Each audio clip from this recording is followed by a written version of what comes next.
In order for transition to be successful, transition planning and services must be embedded within a structured program. Annual Deafblind Transition Institutes, offered by the National Center on Deafblindness, state deafblind projects, and other agencies, provide this type of structure. The institutes are intensive learning experiences where students develop self-advocacy and self-determination skills. They also provide opportunities for students to meet and share their stories with peers and hear from role models who know what it's like to have been a young adult with deafblindness. Family members and service providers are also involved. I think transition is so important, and the reason why I do is because we set standards for what life is supposed to be like after high school, and preparation for that should be as early as possible. It's a different kind of communication need for deafblind than just deaf, than hearing. I mean, deaf have needs for communication such as, interpreting, things like that, but deafblind is a little bit of a within that umbrella, it's a separate need. And for people that are trained in it, it's very important for them to know how to interact with their consumer and what their needs are for visual and auditory access. And it's different for every single person. I mean, I think we have 20 kids here, and every single one of them has a slightly different need. So, you're in a room and there's a presenter and there's 15 different things happening for communication, and it's just amazing to see, but to think about when they get out there into the community, what's happening for them, what kind of supports do they have. So it's really important for us to bridge that gap between, hey, here I am at school and I have all these supports and I have these people reminding me, this is what you need to do, or hey, do you need this, or are you understanding everything? And then they graduate and they leave the school, and that umbrella of safety and support is kind of, it's lessened. So this is like, the Transition Institute is that bridge between I'm in high school and I have people telling me and helping me and reminding me, to I'm an adult, I'm on my own, and I have no idea how to find these supports. So the Transition Institute, that is exactly where these kids need to be, because they are getting all of that, how do I communicate what I need. As teachers, as providers, as parents, there can be a tendency to help too much.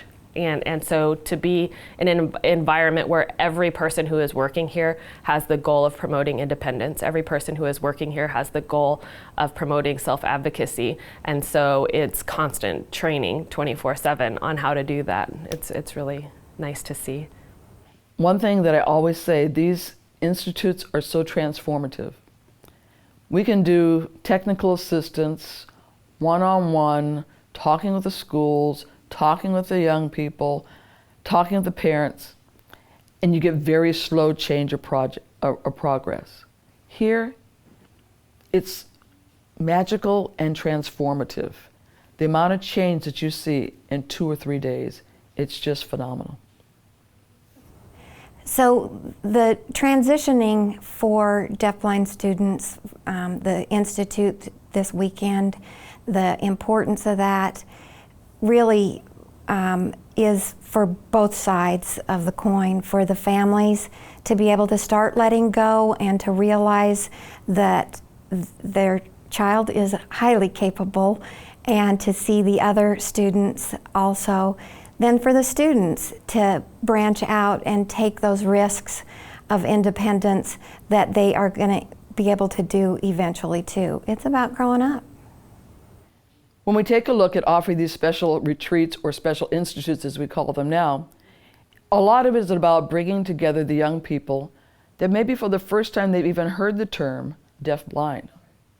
In their own schools, in their own states, they might be the only student who has a vision and hearing loss.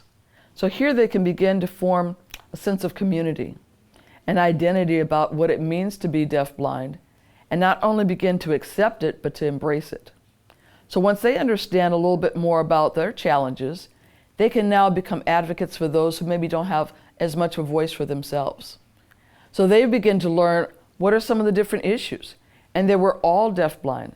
It doesn't matter whether you have more vision loss or more hearing loss, or if you have physical challenges, or even if you have communication challenges. that we can begin to speak for all of us to be proud, to be the best that we can be. One of the things that we hear from the young people is one of the big takeaways is being around other young people who get it. They don't have to explain, they don't have to be sorry for it, they don't have to apologize. So I said, if this is this important, how do we continue to make sure that this happens? So one of the things that we did was to develop an online toolkit so that it is something that can live and breathe electronically for anyone who wants to access how do we go forward. Another is we've created webinars that are described how do you use the toolkit. In the beginning, it started out with just Georgia and Florida taking turns offering the Institute. And the other states came and they joined in.